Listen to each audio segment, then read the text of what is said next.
दृश्य S class notes history lecture 2। इसमें हम लोग जाट राज्य को पढ़ेंगे। क्षेत्रीय राज्यों का उदय पढ़ रहे थे जिसमें जाट को पढ़ेंगे। तो मुगल शासन के दौरान हरियाणा और राजस्थान के आसपास का समुदाय जाट समुदाय एक शक्तिशाली स्थान रखते थे। कहाँ पे? हरियाणा और राजस्थान के आसपास। ये मूलतः कृषि कार्यों से जुड़े होते थे और अनेक मजबूत ये जो थे जमींदारों का भी यहाँ पे उदय हो गया था। औरंगजेब की आर्थिक नीति एवं धार्मिक नीति से असंतुष्ट होकर सर्वप्रथम जाट सरदार गोकुला ने 1769 में विद्रोह कर दिया। ठीक है, तो यहाँ पे जो है इनकी स्थिति काफ़ी मजबूत हो चुकी थी। औरंगजेब की आर्थिक नीति से तंग आकर के यानी धार्मिक नीति से तंग आकर के क्या किया? सबसे पहले गोकुला ने, किस जाट शासक ने? गोकुला ने 1769 में विद्रोह कर दिया। पुनः 1788 में राजा राम ने भी मुगलों के विरुद्ध विद्रोह कर दिया। ठीक है, और सेकंड बार किसने किया? राजा राम ने। एवं सिकंदरा स्थित कब्र को क्षतिग्रस्त कर दिया। ठीक है, तो सिकंदरा स्थित जो कब्र थी उस कब्र को भी इसने क्या किया? क्षतिग्रस्त कर दिया। और उसके बाद क्या किया? जाट सरदार चूड़ामन ने धीम नामक स्थान पर दुर्ग या किले का निर्माण कराया। और जाट जो सरदार थे चूड़ामन, कौन? चूड़ामन, उन्होंने धीम नामक स्थान पर किले का निर्माण कराया। इस प्रकार स्वतंत्र शासन का प्रयास आरंभ हो गया। इसी तरह से इनका स्वतंत्र शासन का प्रयास शुरू हुआ। यही वजह है कि इन्हें जाट साम्राज्य का आरंभिक शासक कहा जाता है। ठीक है, किसे? चूड़ामन को। आगरा के सूबेदार सवाई राजा जयसिंह थे, ठीक है, ने 1721 में चूड़ामन से धीम दुर्ग को छीन लिया। किसने? सवाई राजा जयसिंह ने, जिससे आहत होकर चूड़ामन ने आत्महत्या कर ली। क्यों? क्योंकि इन्होंने जो धीम में बनाया था किला उसको छीन लिया।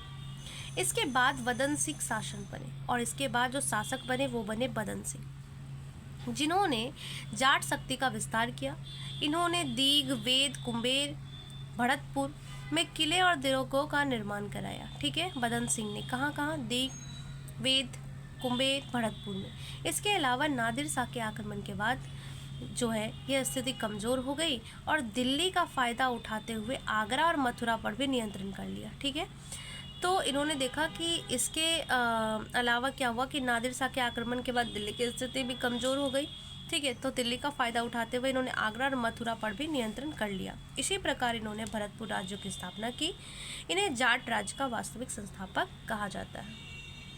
अब है अफगानिस्तान के शासक अहमद शाह अब्दाली ने इन्हें राजा की उपाधि दी थी। ठीक है, किसने दी थी? अहमद शाह अब्दाली ने। इसके बाद सूरजमल शासक बने और इनकी विद्वता और कुशलता के लिए जाट को प्लेटो कहा गया। ठीक है, जाटों का प्लेटो कहा गया सूरजमल को, इनकी विद्वता के लिए। पानीपत के तीसरे युद्ध में के समय यह तटस्थ रहे थे। कौन? सूरजमल। इसके बाद जाट साम्राज्य अत्यंत कमज़ोर हो गया और बिछड़ गया।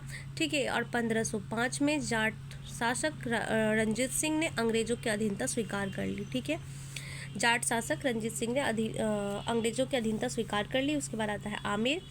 18वीं सदी में यहाँ के महत्वपूर्ण शासक मिर्जा राजा सवाई जयसिंह 1699 1743 तक हुए। ठीक है, तो 18वीं सदी में कह रहा है कि आमेर का जो महत्वपूर्ण शासक हुआ वो मिर्जा राजा सवाई हुए थे। इन्होंने जयपुर नगर की स्थापना की और उसे राजधानी बनाई। किसकी? जयपुर नगर की। विज्ञान एवं गणित में इनकी गहरी रुचि थी और इन्होंने दिल्ली, जयपुर, उज्जैन, बनारस, मथुरा वेधशालाओं का निर्माण कराया। ठीक है, विज्ञान गणित में इनकी जयसिंह की गहरी रुचि थी और इन्होंने जयपुर, उज्जैन, बनारस, मथुरा में वेधशालाओं का निर्माण कराया। इसके अतिरिक्त इन्होंने खगोलीय पिंडों की जानकारी के लिए जिज मोहम्मद शाही नामक सारणी का निर्माण किया। खगोलीय पिंडों की जानकारी के लिए जिज मोहम्मद शाही। इन्होंने ग्रीक विद्वान यूक्लिड के रेखा गणित का ग्रंथ का संस्कृत अनुवाद भी किया। ग्रीक विद्वान जो थे यूक्लिड, इन्होंने उनकी रेखा गणित का संस्कृत अनुवाद भी किया था। ठीक है, समाज सुधार के संबंध में इन्होंने विवाह में होने वाले खर्च को कम करने के लिए विधवा पुनर्विवाह को प्रोत्साहन करने की कोशिश भी की थी। खर्च को कम करने की कोशिश की और विधवा पुनर्विवाह के प्रोत्साहन की कोशिश भी की। यहाँ पे मैप पे हम लोग देखने का कोशिश करेंगे कि कहाँ पे एक्चुअली है आमेर का क्षेत्र। मेंस का प्रश्न है। प्रश्न यह है कि क्या 18वीं सदी में भारत को अंधकार युग कहा जा सकता है? टिप्पणी करें। और दूसरा प्रश्न है कि 18वीं सदी में भारत की राजनीतिक व आर्थिक विशेषताओं को वर्णित करें कि क्या उस टाइम पे राजनीतिक विशेषता थी और आर्थिक विशेषता क्या थी। देखिए, यहाँ पे जो अंधकार युग की बात कर रहा है तो इसमें हम दो पक्ष रख सकते हैं। पहला पक्ष तो ये है कि सब कुछ बिछड़ रहा था। जैसे प्रकाश क्या होता है? स्वर्ण युग क्या होता है? जिससे हम नई नई चीज़ों का निर्माण होता है, अच्छा खासा स्थिति पैदा होता है। तो यहाँ पे क्या हो रहा है, मुगल वंश का विनाश हो रहा है, क्षेत्रीय राज्यों का उदय हो रहा है, राजनीतिक स्थिति छिन्न भिन्न हो रही है। तो एक तरीके से ये दिखा सकते हैं। उसके बाद हम दिखा सकते हैं कि किस तरह से काम भी किए गए हैं अच्छे, ऐसा नहीं था कि पूर्णतः अंधकार युग ही था। तो इस तरह से इसका उत्तर लिख सकते हैं और यहाँ पे राजनीतिक और आर्थिक विशेषताओं को दिखाएंगे। ठीक है, अब आगे पढ़ते हैं। आगे जो आता है क्षेत्रीय राज्यों के बाद आता है यूरोपीय कंपनियों का आगमन। तो हमारा जो इंडिया है यहाँ से व्यापार करने का यूरोप का एक मार्ग तो यह था, चाइना से होकर के इस तरह से जो है यहाँ से व्यापार, खाड़ी से जा करके यहाँ से व्यापार किया जा सकता था। और दूसरा जो था फारस की खाड़ी से होते हुए, और दूसरा लाल सागर से होकर के व्यापार किया जा सकता था।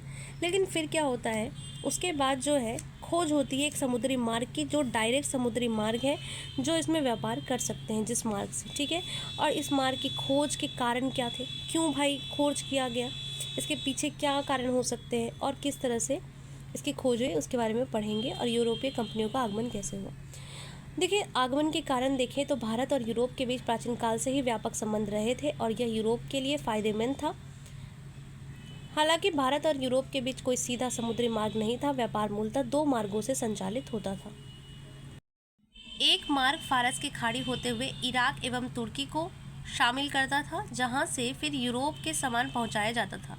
इस व्यापार का सबसे प्रमुख केंद्र कुस्तुनतुनिया था, जो पूर्वी रोमन साम्राज्य की राजधानी थी। ठीक है, तो फारस की खाड़ी होते हुए पहला होता था, जो इराक तुर्की भी इसमें शामिल था। ठीक है, और यहाँ पे इसका जो था वो रोमन साम्राज्य की राजधानी कुस्तुनतुनिया जो थी वो इसका प्रमुख केंद्र था। दूसरा जो मार्ग था वो लाल सागर भूमध्य सागर होता हुआ जाता था। हालांकि स्वेज नहर के निर्माण न होने के कारण पहले मिस्र के अलेक्जेंड्रिया में सामान उतारकर स्थल मार्ग से भूमध्य तक पहुंचाया जाता था। मतलब क्या है, ये है कि यहाँ पे स्वेज नहर नहीं थी।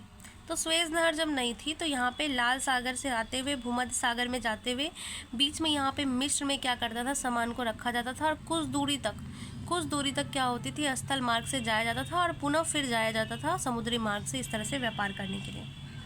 अब है 1453 में कुस्तुनतुनिया पर तुर्की का अधिकार हो गया और इस प्रकार यह व्यापारिक मार्ग अवरुद्ध हो गया। अब हुआ ये कि मुख्य केंद्र तो कुस्तुनतुनिया था, पहले व्यापार मार्ग था, लेकिन 1453 में उस पर तुर्की का अधिकार हो गया, तो ये जो व्यापारिक मार्ग था वो अवरुद्ध हो गया। ऐसे में आवश्यक ही था कि नए समुद्री मार्ग की खोज हो। तो पहला जो रीजन था यहाँ से निकल के आता है कि क्यों समुद्री मार्ग की खोज की गई। भारत एवं यूरोप के बीच व्यापार को इटली के व्यापारिक संचालित कर रहे थे, यानी कि भारत और यूरोप का जो व्यापार था उसे इटली के व्यापारिक संचालित कर रहा था। स्पेन एवं पुर्तगाल जैसे देश व्यापारिक एकाधिकार को समाप्त करना चाहते थे और उसे समाप्त करने के लिए एक मार्ग की आवश्यकता थी जिससे वो व्यापार कर सके, तो इसलिए भी मार्ग खोजने की आवश्यकता पड़ी। अब है इस समय यूरोप अनेक वैचारिक परिवर्तनों से गुजर रहा था, जिसने भी नए भूभाग की खोज को बढ़ावा दिया। ठीक है, अनेक वैचारिक परिवर्तन बढ़ रहे थे, जो भी एक कारण हो सकता है। उदाहरण के लिए पुनर्जागरण में भौगोलिक अन्वेषण को बढ़ावा दिया, तो वहीं धर्म सुधार आंदोलन ने ईसाई धर्म के प्रचार को प्रोत्साहित किया। तो अगर प्रचार करने भी जाएगा तो भी तो उसको मार्ग की आवश्यकता है, तो इसलिए भी मार्ग की खोज की जाए। इसके अलावा पूंजीवाद का विचार मुनाफा प्राप्त करने के लिए नई जगह की खोज को बढ़ावा दे रहा था। यानी पूंजीवाद का जो विचार था वो इस बात को बढ़ावा देता था कि अगर आपको मुनाफा कमाना है तो नई जगह की खोज करनी होगी, जिसके लिए नए मार्ग चाहिए। तो ये भी एक कारण था। कह रहे यूरोप में एक शक्तिशाली मध्यम वर्ग विकसित हो चुका था जो विदेशी वस्तुओं के प्रति आकर्षित था। अब जब भी विदेशी वस्तुओं के प्रति आकर्षित है तो फिर आयात तो होगा ना विदेशी वस्तु का, तो कैसे होगा, उसके लिए भी तो व्यापारिक मार्ग चाहिए। तो यह भी एक कारण था।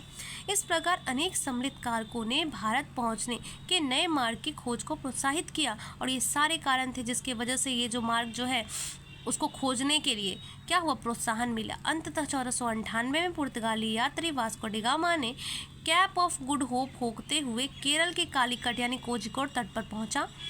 ठीक है, कहा जाता है कि एक गुजरात के व्यापारिक अब्दुल मजीद ने वास्को डी गामा को भारत पहुंचने का सही मार्ग बताया था। ठीक है, मान लीजिए कि यहाँ से ये इस तरह से जा रहे हैं और यहाँ पे हैं, तो फिर अब्दुल मजीद ने बताया कि यहाँ से ऐसे जाइएगा तो आप जो है भारत पहुँच जाइएगा।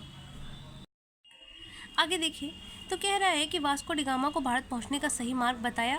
भारत में पहुंचने पर यहाँ के स्थानीय शासक जमोरिन ने प्रारंभ में इनका स्वागत किया, किंतु थोड़े ही समय के बाद विवाद की स्थिति बन गई। हालांकि अरब के व्यापारियों ने प्रारंभ से ही वास्को डी गामा का विरोध किया था। इस प्रकार से जो है खोज शुरू हुआ था और नेक्स्ट हम लोग नेक्स्ट लेक्चर में करेंगे। Thank you.